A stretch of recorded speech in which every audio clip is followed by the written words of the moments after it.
again to the youngsters, why we should worship time. So this is again, we prove time and again, if you say you will meet somebody at 10 o'clock, you will have to meet them at 10 o'clock. A lot of us waste time. That's how our country is behind. So when you guys become tomorrow's Kalams, Kotas, Wing Commander, Giri sir, or any of them, worship time. Here we go. First question to you. I was reading a little bit about your life. You had a very, very difficult childhood in terms of, difficulty in terms of, lower middle class family, and sometimes barefoot to school, all that. So what was that young Somanath thinking then when you were chasing or encountering difficulty day in and day out? At this time, if I think back, then they all look like difficulties, but I never felt it like a difficulty at that time. It was quite natural for a village boy to go to school barefoot, run to his home to take his lunch, maybe 1.5 kilometers every afternoon, then play in the mud and water, then study at that same time. So when I look back, we were not chasing any dream really to say so. Fortunately, I had a very inspiring father. Unlike many other kids at that point of time, he could really kindle that interest in learning in me, which helped to become really a studious student rather at that point of time. So you're saying no dreams as a youngster? No, see, where is the time to dream? All right. Okay, where is? See, we were enjoying our childhood, to be frank. So we were all play and studying at that point of time. See, my school was just an ordinary school with a pass percentage of only 30% in 10th standard. So in that school, I could study and become really the school topper, the district topper, and also state topper. My teachers were not believing, frankly, at that point of time, to become somebody, to produce somebody from school of that level. I also didn't realize that it was so, frankly. So what do they think now? They're still shocked? No, my teachers are very, very, very proud of me. In fact, my class teacher happened to be in Trivandrum recently, and she passed away in front of my eyes. And I was fortunate to be by her bedside when she passed away. So that was the type of relationship I maintained with my teachers, like any other gurus. So absolutely interesting. Same there, no dreams, no time to dream, or you had a dream? As Mr. Somnath said, I was also a naughty kid. I never bothered that I'm a girl or girl child. So I enjoyed the schooling, and study was one of the school time study, and rest of the time enjoy the way the child does. As he mentioned, gurus, the teachers, they all are really proud that a normal student in the school has done excellently well and then taken up engineering and come to defense, where I also would not have dreamt, as you said in the school days, that I will one day become a defense scientist. But it's the eagerness, the curiosity to learn science was that always there in the mind that has led us to this path of our journey towards science. So let me ask you, Tessie ma'am, when did you hear about missiles? Did you, as a school, college? School missiles, I used to feel it as a projectile. That's the only knowledge we had. But by the time engineering, some amount of knowing about the trajectory of the missile, something like that, nothing beyond. And I never thought I will be joining till I got into the admission for this DRDO-sponsored MTech program. So engineering, yes, I did some of the subjects, even though I've taken electrical engineering, and elective was on radar systems, which was first time introduced in Trichure Engineering College. And professor from Trivandrum was to come and teach us. So we were told that we will not have a regular professor to teach. You have to learn on yourself. But we took it up and then topped the Calicut University for that subject. So it's all, your interest to learn something, and it was giving the background of all military applications for radar systems, the electronic warfare and all. That was very interesting. So probably with that knowledge, I went and wrote the entrance test for the 1 in 10 students to be selected for the DRDO. There I scored the marks and got into. That's the way. Interesting. it So happened. all the youngsters watching here, the first Indian woman to head a missile program, Agni, that is Tessie Thomas. You like music. Yes, of course. 2 lines you want to sing? I can't. You don't want. I can't. I can't How today. much of influence did music play in the life of Dr. Somnath? I know you continue to listen to music. How much of, lot of scientists love music. Former ISRO chairman, Dr. Radhakrishnan is a Kathakali artist, she sings. Music in scientists, what is that thing? See, really, music inspires me so much. Music contains a lot of rhythm, structure, which is more of mathematical in nature, but it also has the beauty which you cannot express in any other form. In fact, I asked this question to Dr. Radhakrishnan one day because he himself sings very well. I asked him one day, is it not a music composer's work really much more complex and fascinating than a rocket scientist's work on building a rocket? I felt that really composing a music is really phenomenal process of understanding the notation, the tunes, and then create an image within the mind which you cannot describe in any other language. Then he said, yeah, it is true. The music has its own structure and complexity, and so is the rocket science that has its own structure and complexity. Both are perfect in its own terms. So I started believing it so. When we build something like a rocket, it is music. Okay. It is a collection of so many disconnected elements coming together to form a structure which gives ultimately a beauty. I used to tell people, see, when I joined the GSLV Maruti rocket program, it was just a sketch on a paper. And I could see with my eyes that sketch on the paper becoming a hardware, taking shape, and finally becoming the rocket one day standing in front of me, mighty 640 tons of a rocket.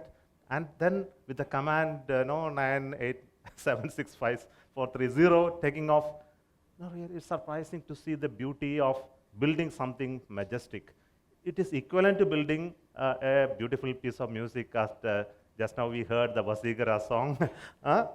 It creates a similar amount of feel and expression within your mind, within your heart. It fills you when you see wonderful work being done in whichever form it is. According to your neighbors, every day after you come back from office, you sing songs at home. So I found out this and they confirmed it. And you know how I do my homework. Do you want to sing 2 lines? First time. Not here. Not here. All right, so that was an introduction.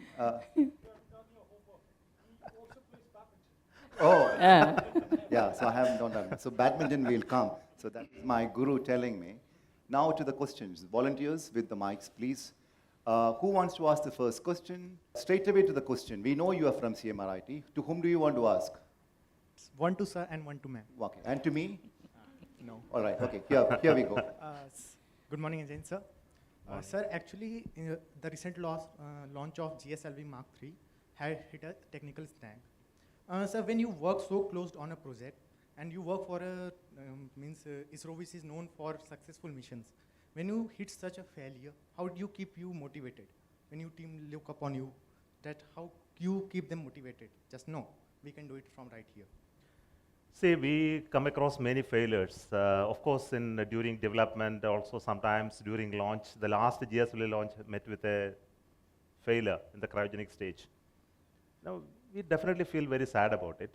Now, of course, any failure is a very sad event, but we realize that rocket engineering is not an easy thing. See, the difficulty in this business is that we never get an opportunity to test it in its fullest form prior to actually launching it. You just imagine a car being built. No, you can, before it is actually sent to the commercial production, you have an opportunity to test it on the road slowly, then speed up, and then test it in various manner. But think of a rocket that it actually never get an opportunity before its ever first flight to test it and then understand. And there are hundreds of elements that happens, and there is no possibility of a repair. So if something goes wrong, it actually ends up in a catastrophe for no coming back at all. We realize this. The only way to come over the failure and then the corrective action is to go deeper and deeper into it and understand a priori what all can go wrong and build protection against it. It can be a software in which you will analyze it, how words it can go, what are the possibilities that it can go bad, what are the parameters control a particular flight. We analyze it in greater depth and take protection against it. We analyze it in dispersion cases and then make sure that it doesn't end up in problem. But after every failure, what we do is we sit down very systematically, understand the entire data, build up the case how it actually failed. But this is a failure in which the proof is lost. No, the rocket is no longer available to you to understand what went wrong, but then you have to build up the story based on the data available up to that point of the failure. And this is the beautiful thing. Really, I enjoy failure analysis, I must tell you. Analyzing failure is something that gives you strength to handle success. So we treat every failure with great respect because failure is a teacher in this business. And many failures actually built us to this level what we are today with an ability to design rockets and then make it very successful in its first attempt. GSLV Mark III was successful in its very first attempt. So it's really proud moment when we see successful flights. It's also equally pleasant to see failures, I must tell you, because failure is never a disheartening thing as far as I am concerned. I have seen enough of failures. All right, to Tessie, ma'am. Ma'am, recently it had been news that ISRO is outsourcing its production to private sectors. Don't you think that DRDO should also do this so we can focus on next gen programs like AMCA and Aura UCAV? Yeah, already DRDO also, as a part of design development only DRDO is doing. The production is already with the industry. So we have all more than 800 to 1,000 industries as participating for our products. It's already into the industry. All right, so this side from the Kylie School, any questions, please? Raise your hands and grab the mic. All right, your teacher, student? Teacher, all right. I heard about so much of development happening in the space science. But as a teacher, I find students are not motivated. A lot of questions are not coming from the students. Questioning should be, India is a land of seekers, not the believers. Questioning to be supported. How the students can be motivated in the field of science in a different way, I'm asking. All right, so over to you first and then to her. Let me rephrase the question. If I am right, you feel that students are not really asking questions, Yes. and they are not inspired enough to take science as a domain that they want to get in. Why it is happening? Yeah. Okay, one other issue that today youngsters are feeling is they are fed with too much of information. Probably you are aware of it. In our times, we used to ask a lot of questions to teachers. Nowadays, the question asking tendencies are coming down. They believe that too much information is already available and they know too much from social media and other sources, which they don't think that there is no need to ask the teacher. In our times, the only source of information was maybe the teacher or your parents or some friends or colleagues, beyond which there was no information available. Today, there is a problem with too much information, which is being fed to their minds, and they don't really understand where you should actually seek information which is really worth to go and where we should not actually spend our time and effort in. This is a very important issue now very youngsters are facing. So exposing to the domains where they actually need to seek and understand is very important. And in this, I am sure parents and teachers can play a very important role to direct them to the domains. One important thing you can do, you can actually seek what are the inherent talents or sparks in each student and help him to seek what is actually needed for him to go. Some of them may be interested in law and literature. Please direct him to that area, not to science and technology. Sometimes some people may not ever like mathematics. And there are people, there is nothing wrong in not liking mathematics. So everybody need not study mathematics. Sometimes you can forget about mathematics, still become very successful in various domains. I left engineering and came to journalism. Huh? Yeah. I left engineering and came to journalism. Right. So basically what you need to do is you need to make sure the real likes and dislikes of the students are really gauged at the appropriate time. There is also another danger with youngsters that their likeness and will also go through various stages of transformation. Sometimes at a younger time they would like to be a scientist. After some time they like to be somebody else. After some time they like to be. It's an evolutionary process. So parents and teachers should travel along with that evolutionary process of growth and then feed what is necessary. In such a case, I think this issue what you are describing will not happen. Also, please, if you are a teacher, please make sure you create the right ambience in the classroom for them to ask questions. Many a time, teachers themselves become one of the biggest bottlenecks against students asking questions, which I have observed. Yes, All sir. right, so teachers Students have becoming clapped. bigger. All of you, they wanted to clap, then they thought, what if the teachers? No issues, we will get better opportunities. To his question. To his question, in Yeah. terms of how to motivate these fellows to ask questions. Dr. Somnath has already mentioned, but today the government initiative for the Education Policy 2020, chaired by none other than space scientist, Dr. Kasturirangan sir, and that's going to bring in a lot of change in our culture of learning. So that definitely will be the curiosity to be generated within the students, the practical and the skill applied portion of the syllabus is going to come. This will definitely enhance, we all feel that students will get inspired towards the science. There's a lot of focus on that with respect to that education policy. And it's once again, teachers makes the difference. Like if you feel like our liking towards mathematics or science has come just because of one particular teacher teaching us. So that makes a lot of difference for the students, and I'm sure all the students will come up because a lot of knowledge around, right, pick up the right knowledge, and that will definitely make us grow in our career path. So let me ask you, Dr. Tessie, ma'am, nothing related to defense and all. I know I've seen you for the last 20 years. I've been with you for a missile launch in Wheeler's Island, now APJ Abdul Kalam Island. I've seen scientists, missile scientists not sleeping for days together. And it's a cut-off place. And I've seen failure along with her closely from the disappointment, and also seen success. How do scientists handle stress? Techniques, you can tell these fellows because they are impatient. As he said, they're running from one basket to other. But considering that so much of stress created by the system, created by the projects, X, Y, Z, how do Tessie Thomas handle stress? What are the techniques you can tell them? Yeah, when you are as a leader, as a project director, you have the feeling of the responsibility of making the project success is always there. And stress from all sides. But when we see a failure, we always learn from the failure.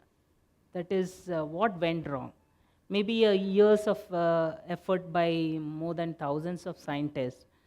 And then we have to come back and prove, because we do for the missiles again, first of its kind technologies, because nobody is going to give us as a country the technology. So it's again the first attempt of technologies put together, efforts of scientists to prove it, and we can't leave it just like that just because we had to face a failure. And when we analyze, as he mentioned, what went wrong, we don't get the input. A telemetry up to the failure is known. What exactly went at that event, we'll not be able to know, because that's the way the rockets and the related science work along. So we go through the post-flight analysis, and then when we arrive at the solution, so it gives double the happiness that we have again conquered the technology. So that is what makes us motivate our own team members, and it's an effort of scientists working together for a project like Agni and all. It's an experience, and you are one among. You have to show the path. You have to lead them to success. So we have to be there along with the failure, and if it happens, and then come out of the failure in a thumping success. Interesting. So I want to just ask you, sir, maybe the final question, last 2 minutes. Why should we chase success? Why can't just we be ordinary people doing extraordinary things? Is it necessary that we should chase success? It's a question of the definition of success is. I don't think that it cannot be just put in very small words, the success. Success comes in various forms.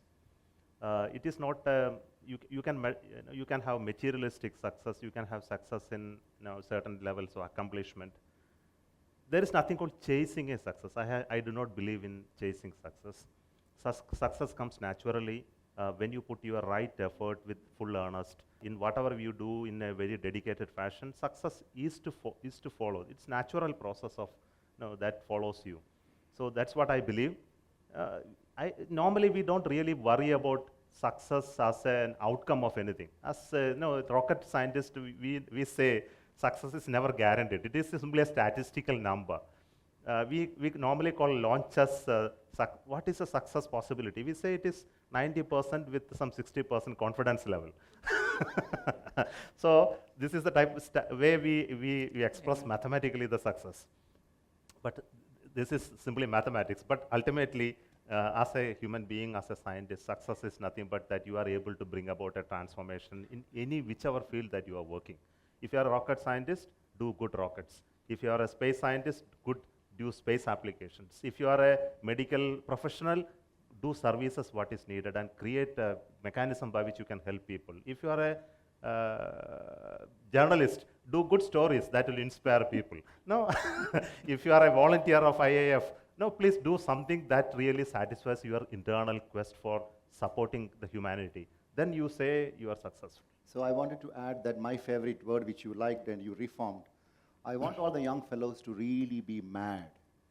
India needs mad fellows to take it forward. And he then advised me during one of the show, control madness. Jada bhi nahi hona chahiye. As he uses, missile has that guidance control system, everything under control. That's all time we have, ladies and gentlemen.